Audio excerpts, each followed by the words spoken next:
Olá a todos, está no ar mais um Lei em Campo Academy pela Lei em Campo TV.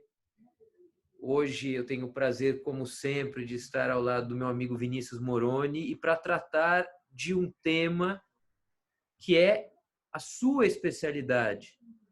Por isso, acredito que nesses próximos minutos, o debate que vai acontecer aqui no Lei em Campo Academy é o mesmo que nós já tivemos o privilégio, Vinícius, de termos em salas de aula. O assunto de hoje é a Superliga Europeia de Clubes, mas mais do que isso, não aquela natimorta Superliga. Ideias como a da Superliga trazem algo de positivo para o futebol ou para o esporte de maneira geral, ou a Superliga foi merecidamente execrada por governos, entidades esportivas e torcedores? Tudo bem, Vini? É um prazer estar de novo aqui com você. Jean, prazer é todo meu. Acho que hoje nós vamos ter o que nós podemos chamar de efetivamente um debate, porque pessoalmente conheço a sua posição, já te vi falando sobre o tema, e nós temos posições antagônicas, obviamente não são incompatíveis, mas são antagônicas. Então acho que vai ser interessante. Nós temos aí duas visões distintas, com embasamento, com conhecimento. E eu sei que a gente não vai chegar a lugar nenhum, porque não se chega a lugar nenhum em um debate de 25, 30 minutos, mas nós, colocando os argumentos, as cartas na mesa, talvez consigamos ajudar quem está nos assistindo a pensar por conta própria e realmente chegar a uma conclusão pessoal de se acha ou não uma boa a existência da Superliga. Eu vou começar dizendo que a Superliga já existe em outras modalidades e são as modalidades que mais crescem no mundo. Então aí a gente tem um laboratório. É a mesma coisa? Não, não é, porque o futebol já é um produto grande. O futebol já é autossustentável, mas a gente não pode dar como certa essa sustentabilidade ao longo do tempo. Se as coisas não se renovam, elas podem morrer. Por muito tempo, os clubes grandes dominaram o futebol e foram sustentáveis. A gente já vê essa dominância também morrendo. Então, aí a gente tem uma visão pelos dois lados. Primeiro, para a modalidade de futebol, se é bom ou se não é. E segundo, para os clubes pequenos e grandes, ou para os clubes emergentes, pequenos e grandes, se é positivo ou não é. Eu vou dar aqui a minha visão, e aí depois eu queria muito ouvir a sua visão, mais uma vez, porque eu já conheço, mas quem está nos ouvindo ainda não conhece. Então, vou começar falando do futebol. O futebol cresceu e se estruturou basicamente pela ausência de uma competição quando a gente falava de entretenimento. O futebol já era a modalidade mais difundida no mundo, e quando se tornou uma atividade econômica, ele cresceu porque esse tipo de entretenimento ainda não era combatido por outras modalidades. Hoje a gente já vê que o entretenimento é muito mais plural e é um mercado muito mais competitivo. Então, aquele produto que se estruturou já não pode mais ser considerado num novo mercado. Isso aí acho que é o primeiro ponto. O segundo ponto é o seguinte: a gente tem na teoria econômica uma literatura bastante vasta dizendo que para que o esporte gere interesse é preciso de equilíbrio competitivo, ou seja, a incerteza do resultado é fundamental para que o esporte seja efetivamente entretenimento. Senão acaba virando aquelas lutas que são combinadas ou que todo mundo já sabe o resultado. Então, essas são as duas primeiras questões. Quando a gente olha para o futebol hoje, o que a gente observa nas ligas nacionais europeias é que não há equilíbrio competitivo. Você tem aí nas principais ligas, na francesa você tem um clube dominante, que eventualmente é desafiado por um ou outro clube. Na Espanha você tem Barcelona e Real Madrid. Na Itália você tem Milan, Inter e Juventus. Então, basicamente, em 20 times você tem 3, no máximo 4 times que são efetivamente fortes. Isso faz com que 90% dos jogos sejam desinteressantes. E isso vai afastando o público do produto. Você não tendo um produto de qualidade, isso afasta o público. Tanto é que hoje nós vemos que muitos dos torcedores não ligam mais para o futebol ou torcem para esses 3 ou 4 clubes de maneira pro forma, acompanhando simplesmente a Liga dos Campeões. Então, eu acho que por esse sentido, ter uma liga independente com todos esses clubes fortes vai fazer com que os níveis dos jogos sejam melhores, sejam mais equilibrados, despertando maior interesse do público. É o que a gente vê em geral na NBA. Por mais que ainda a gente tenha aí 2 ou 3 times que apanhem toda a temporada, a gente fala que 70% a 80% dos jogos são interessantes. Não é o que a gente vê no futebol. Talvez com a Superliga a gente tenha um produto mais interessante e consiga manter os torcedores. Por outro lado, quando a gente fala dos clubes... Tá. Por outro lado, você vai falar agora dos aspectos negativos ou você vai falar... Agora eu vou falar dos negativos. Tá, tudo bem. Que tal eu primeiro colocar algumas ideias sobre esses aspectos positivos? Ou talvez manda ver. Para depois a gente talvez vá ter pontos de concordância também.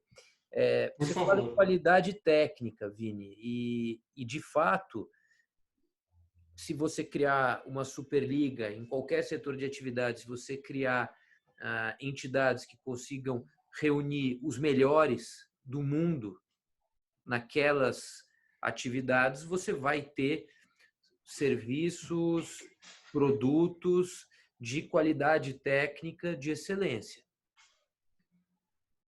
Não há dúvida. Mas a primeira questão é, será que a qualidade técnica num setor já em que há uma enorme evolução técnica ao longo dos últimos 120 anos, será que essa pequena diferença técnica que distingue aqueles que são muito mais ricos e aqueles que são clubes grandes em contextos regionais faz tanta diferença em termos de atração do público, em termos de despertar interesse ao público? Tenho sérias dúvidas. Não me parece que a questão da qualidade técnica de excelência seja um fator preponderante, até porque o futebol já era atrativo em épocas nas quais havia menor desenvolvimento técnico também do jogo. Esse é um primeiro ponto. Segundo ponto, qual é o custo de garantir, de promover esse embate constante entre a nata da nata do futebol mundial? Em outras palavras, você diz, o público pode vir a perder o interesse pela modalidade a partir do momento em que há tamanha discrepância entre os competidores em âmbitos nacionais que deixa de existir a incerteza quanto ao resultado. Sem incerteza quanto ao resultado, há uma perda clara de interesse do público com relação à modalidade em questão, ao futebol. Mas será que esse problema é resolvido com a criação de um clube privado? Ou será que esse problema pode ser resolvido ou mitigado com ferramentas regulamentares, legais de redistribuição das riquezas do futebol? Essa é outra questão que eu coloco. Preservar a base, preservar o todo por meio de redistribuição, ou garantir que um grupo de muito ricos consiga puxar a carroça de todo o sistema, como a gente vê, e você sempre frisa, você vai falar mais sobre depois o caso da NBA, em outras modalidades. Então, essas são as duas colocações que eu tinha antes da gente olhar para os aspectos que você enxerga como positivos, ou como negativos, quer dizer. Como negativos. Vamos lá, eu vou te responder fazendo algumas perguntas. você fala de qualidade técnica e distribuição. Eu te pergunto, imagine se nós vamos esquecer o futebol. Vamos pensar em novela, que é um outro produto muito forte no Brasil. Imagina se nós fizermos uma novela com 2 grandes atores e todos os outros atores envolvidos sendo medíocres. Quem vai ter interesse em assistir essa novela? Eu imagino que pouca gente. Agora, imagine se nós tivermos uma novela ou um filme reunindo todos os bons atores disponíveis, com um bom roteirista, com um bom diretor. A gente tem um bom produto. E aí todo mundo vai ter interesse em assistir esse produto. A mesma coisa no futebol. Ok, a gente tem 2 times, cada um deles tem 2 craques e vários pernas de pau. O jogo vai ser ruim, porque um jogo de futebol não se faz com 2 craques. E quando eu digo pernas de pau, eu estou falando de maneira a deixar extremos para evidenciar a questão. Então, eu acho que se o futebol reunir todos os craques em uma mesma liga, então, se você reunir todos os craques em uma liga com 20 times, o produto vai ser muito melhor. E isso vai despertar interesse. A competição hoje não é mais com outros esportes. Você falou que o futebol foi interessante quando ainda era tecnicamente menos desenvolvido. Naquela época, era muito mais difícil para um brasileiro assistir um jogo da Europa, ou para assistir um filme, ou para assistir qualquer outra coisa. O entretenimento era restrito. Então, o brasileiro ia até o estádio na cidade e assistia porque era o entretenimento que tinha. Hoje ele tem videogame, ele tem cinema, ele tem teatro, ele tem música, ele tem milhões de opções à disposição, então ele vai escolher a melhor. Então, se a gente não tiver um bom produto para entregar, quem entrega um bom produto vai levar. E aí, aquele que hoje é fã, amanhã ele vai ser admirador e depois de amanhã ele não vai nem lembrar que existe. Esse é o meu ponto com relação à qualidade técnica. Você falou sobre... A gente está falando do esporte como produto até agora.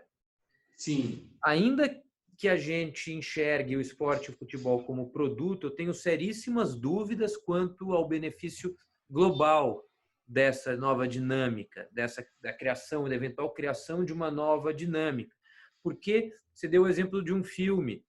Mesmo no cinema, a concentração de todos os bons atores para a realização de um filme, me parece, seria muito prejudicial ao mercado, na medida em que você atrairia um grande número de pessoas para assistir aquele filme e você traria um problema pensando no mercado em termos globais, naqueles que, não o mercado consumidor, mas o mercado daqueles que trabalham no setor. Então, isso me parece uma visão meio empírica e no futebol é a mesma coisa. A partir do momento que você concentra o interesse do público em uma determinada competição, você traz patrocínios, você cria uma bolha de riquezas dentro dessa competição e por mais que você atraia, de maneira geral, o interesse do público para a modalidade, isso vai se revelar mais prejudicial do que se aquela concentração não acontecesse, porque futebol não é como o beach tênis, por exemplo, nesse caso uma Superliga de beach tênis, ou o vôlei, quando aqui no Brasil a Rede Globo fez com que o vôlei crescesse muito a partir do momento em que passou a exibir jogos da seleção de vôlei. Abraçou a seleção, que era a nata da qualidade técnica, e a partir daí conseguiu fazer com que ligas, inclusive, crescessem no Brasil e que o esporte se tornasse mais popular. Talvez essa lógica, e aí eu concordo com você, e você me abriu os olhos para isso, funcione com esportes emergentes. Para o futebol não vejo nenhum benefício. Ela vai funcionar, mas não sei se ela vai trazer benefícios. Esse é um ponto olhando para o esporte como produto. Mas e se a gente olhar para o esporte como um vetor de identidade cultural, como uma atividade que releva do patrimônio cultural da humanidade, no mínimo europeu? Da humanidade, não existe nenhum documento que declare o esporte como patrimônio da humanidade, pelo menos até onde eu sei, não dessa forma tão nítida e tão direta. Em âmbito europeu, sim. Existem textos europeus que declaram o esporte como um patrimônio cultural, que propugnam ou que prezam pelo respeito da meritocracia esportiva, do modelo esportivo europeu, modelo aberto, modelo com acesso e descenso, modelo com possibilidade de ingresso de novos participantes. E aí eu vou aproveitar e vou citar um desses textos que é menos conhecido do que outros. Eu gosto muito é uma resolução do Parlamento Europeu o 2018, de 2018. Em uma das partes dessa resolução, o Parlamento Europeu reafirma a sua vinculação ao modelo de esportes organizados europeus, nos quais as federações desempenham um papel central, na medida em que esse modelo permite que se atinja um equilíbrio entre vários interesses divergentes de todas as partes envolvidas, como atletas, clubes, federações esportivas, associações, entre outros. Essa resolução reafirma também um modelo de competição aberto, baseado no mérito esportivo, e reclama por uma maior solidariedade financeira em todos os níveis. Acredito que esse é o ponto 39 dessa resolução, resume muito do que eu penso sobre o esporte e, de certa maneira, é um texto europeu oficial que chancela essa visão e que vai funcionar, até segunda ordem, como escudo para tentar impedir a criação de ligas como a que foi natimorta na semana passada. Bom, aí eu vou te dizer, no papel é tudo muito lindo, mas o futebol não pode esquecer que agora é uma atividade empresarial, então ele precisa se sustentar. Então, para sustentar essa atividade, a gente precisa de um grupinho que vá lá e faça o show sobre os holofotes. Isso não quer dizer que os outros clubes não vão existir, que os outros clubes vão deixar de competir, até porque esses 20 clubes que vão estar sob os holofotes, eles precisam ter atletas para jogar.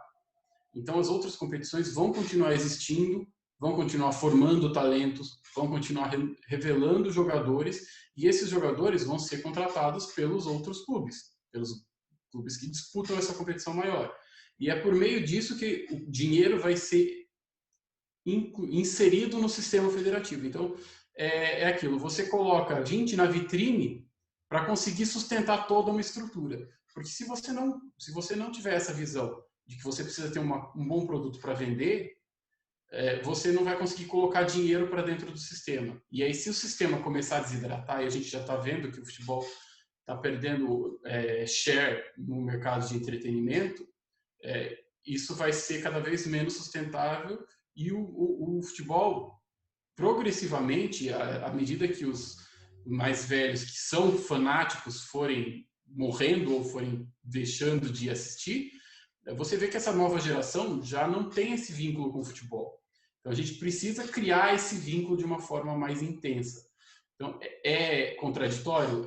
Mas eu acho que você colocar 20 clubes na vitrine vai fortalecer toda uma estrutura, tanto financeiramente quanto esportivamente. E aí você pode até questionar se esses clubes participariam ou não das ligas nacionais, ou se eles seriam meramente esses que vão vender. Então, você tem o front office e você tem todo um back office que é sustentado por esse front office. Vini, eu tenho escrito justamente sobre isso agora, estou preparando um artigo sobre uma ideia que eu tenho de identidade esportiva como identidade eminentemente territorial. E isso teria um impacto, na minha visão, deveria ter um impacto sobre a composição das equipes nacionais, para que se garanta, inclusive, a razão de ser das equipes nacionais. Você está falando que realmente existe um perigo de que o público jovem perca a paixão, a vinculação com o esporte, caso nada seja feito. Isso não é nenhum perigo, Jean. Isso aí já tem uma série de dados mostrando isso. E acredito, modestamente, Me parece que a perda dessa vinculação se deve, em grande parte, por conta da desvinculação territorial que existe cada vez mais entre o praticante do esporte, o apaixonado pelo esporte, e as competições que ele acompanha. É um grande problema, sim, que se cria uma geração de torcedores que não acompanham os times locais, que acompanham só times globais. É o primeiro passo para que a paixão se enfraqueça, a partir do momento que há uma desvinculação territorial. Eu repito, e defendo isso, a identidade esportiva é uma identidade territorial, acima de tudo. A identidade esportiva depende da vinculação territorial. Grande exemplo para mim, vai ficar para sempre na minha memória, foram os manifestos de torcedores do Chelsea na frente do estádio contra a Superliga. Porque esse torcedor, o torcedor de proximidade,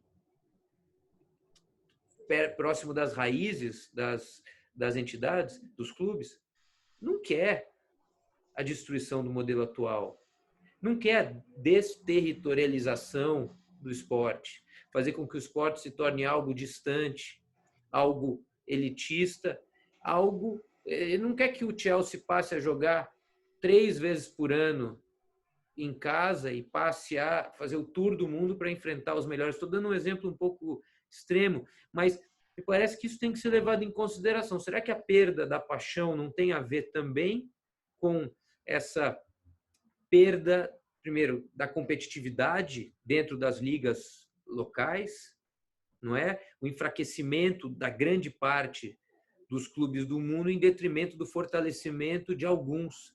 É aquela realidade que eu tentei já, sobre a qual eu já tentei escrever, eu sempre costumo repetir. Existe uma grande concentração, tanto no âmbito das ligas ou dos campeonatos, mas também em âmbito internacional. A concentração acontece dentro dos contextos locais e regionais e também em escala internacional. E a partir daí você enfraquece o interesse do público, tanto pelas ligas locais e, em última instância, você vai, lá no final da história, enfraquecer também a atração que o esporte inteiro proporciona. Bom, já, um ponto que você tocou é a vinculação territorial. E aí você citou o caso do Chelsea. Eu acho que é emblemático você ter tocado nesse ponto, porque eu realmente considero isso extremamente relevante. Uma das coisas que a gente tem observado, e não só no esporte, é a perda da identidade local e da identidade territorial de uma série de indivíduos, de uma série de países. Isso é um processo que a sociedade está passando, que o processo de globalização trouxe. Então, os indivíduos eles perderam um pouco daquela sua identidade regional e se tornaram indivíduos mais globais. Falando daqueles que estão expostos aí, não estamos falando de pequenas cidades, mas dos grandes centros, há uma perda da identidade local, da identidade nacional. Então, isso também faz parte desse processo. Tanto é que muitos dos torcedores torcem para clubes internacionais e têm como principais ídolos atletas internacionais. Não é que o brasileiro tem como principal ídolo os atletas brasileiros que jogam fora. Não, eles não ligam para o fato de ser brasileiro, porque essa visão de identidade regional se perdeu. E aí você citou o Chelsea, que é um time inglês, e a Inglaterra, a gente sabe, passa por um processo de fortalecimento da identidade nacional desde os movimentos pró-Brexit.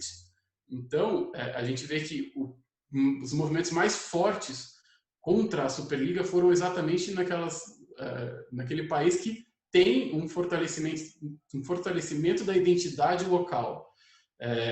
Mas aí a gente teria que reverter toda uma lógica sociológica global, fortalecer a identidade local das pessoas, para aí sim, por meio desse fortalecimento de identidade, fazer com que elas se vinculem aos clubes locais, aos atletas locais, e isso gere um reflexo no longo prazo. Eu acho que, tendo em vista a realidade e até a ojeriza que muitas pessoas têm ao fortalecimento do nacionalismo, da identidade nacional, eu acho que esse processo não é viável. Então, eu acho que nós vamos acabar tendo que discutir questões globalizadas e soluções globalizadas, como é essa Superliga. Só queria colocar que eu não falei em identidade nacional, eu falei em identidade territorial.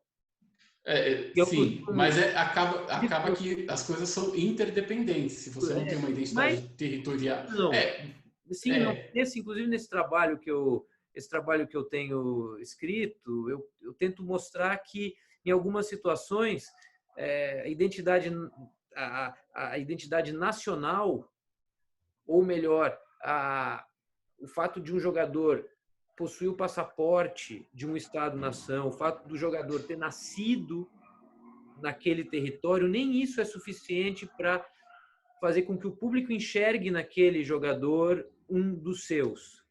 Para que aquele jogador desperte, pelo menos no sentimento do público, um sentimento de pertença. No esporte, me parece que mais importante é a identidade territorial esportiva, é a identidade com o território onde ele pratica o esporte. Então, eu tento tirar um pouco a ideia de nação. E a partir daí, claro que a gente entraria numa outra questão, mas então acho que a gente concorda com esse ponto de que há realmente um problema hoje com relação à identidade territorial e que esse problema só seria agravado com a criação de ligas como a Superliga. E aproveito, então, já que a gente está chegando eu acho que nem é o que o problema seria agravado. Eu acho que a Superliga é uma resposta a esse problema social. O mercado ele sempre responde à sociedade e o esporte é sempre um reflexo da sociedade. Aqui eu não vou entrar nessa Eu discussão. também não, mas só para dizer que também existem outros reflexos. São a busca por soluções por mecanismos de redistribuição também no futebol, que é o outro lado da moeda. A Superliga é um lado da moeda, o outro lado é a busca pela criação de ferramentas, inclusive regulamentares, de redistribuição, como indenização por formação, mecanismo de solidariedade. Então, esse é o outro lado da moeda, é tentar recuperar os clubes menores e, consequentemente, a identidade local a partir da redistribuição. Então, são os dois contrapontos. Mas a Superliga não impede a redistribuição. Eu acho que o crítico para a redistribuição é quando você olha para todos os gigantes, eles têm dívidas que estão na casa de 400, 500 milhões de euros, eles não conseguem dinheiro e se os grandes não têm dinheiro, não tem o que redistribuir. Então, acho que primeiro, antes de pensar em distribuir, a gente precisa pensar em gerar valor para ir distribuir. Olha, eu tenho a impressão que no futebol não está faltando geração de valores, pelo menos ainda. Existem despesas eventualmente maiores do que os valores produzidos, mas não me parece que falte. Como em outras modalidades, sim, falta porque não há o mesmo interesse do público. Olha, o papo está excelente, a gente está chegando ao final do nosso tempo, mas eu queria só saber se faltou você colocar algum outro problema que você identificou. Porque quando você falou das qualidades do novo modelo, eu te disse, vamos esperar para colocar os problemas na sequência. Já falamos sobre eles ou ainda você gostaria de acrescentar mais alguma coisa? Não, eu gostaria de acrescentar que a forma como foi criada essa Superliga me parece mais uma reserva de mercado em face dos clubes emergentes ou dos clubes com novos modelos de gestão que estão surgindo, e aí a gente tem uma série de RB, por exemplo, o próprio City, que é um clube que até pouco tempo atrás não tinha tanta expressão, e nesse mesmo movimento, outros clubes tendem a surgir e os grandes estão querendo reservar esse mercado. Então, eu acho que sim, a liga é interessante, você ter esses clubes de excelência reunidos é interessante, mas isso precisaria ser feito de uma forma a garantir acesso também para garantir que esses clubes emergentes possam também chegar a um bom nível. E isso pode ser feito de uma série de outras maneiras. A gente pode ter essa Superliga na Europa, uma Superliga das Américas, uma Superliga da Ásia, e esses clubes podem entrar, surgir em outras regiões. A gente pode ter aí uma Superliga com 16 e 4 vagas vindas por critério de desempenho no ano anterior, então os campeões nacionais disputam essas 4 vagas entre si. A gente tem mecanismos para criar isso, mas eu acho que essa reserva de mercado é de fato preocupante. Esse foi mais um Lei em Campo Academy. Foi excelente a discussão, Vini. Um grande prazer ter um debatedor de elite sobre esse tema comigo, uma das pessoas que mais conhecem de direito e economia do esporte no Brasil. Então, foi um grande prazer renovar essa discussão a partir de um evento de atualidade. Voltamos, então, dentro de 2 semanas. Esse foi mais um Lei em Campo Academy, aqui pela Lei em Campo TV. Um abraço, Vini. Até a próxima. Até mais, é sempre um prazer, um tema que muito me agrada. Espero que a nossa discussão tenha agradado também a quem nos assistiu. E até o próximo Lei em Campo Academy. Então, até o próximo Lei em Campo Academy. Obrigado a você que gosta do nosso programa e nos acompanha a cada 2 semanas. Forte abraço e até a próxima.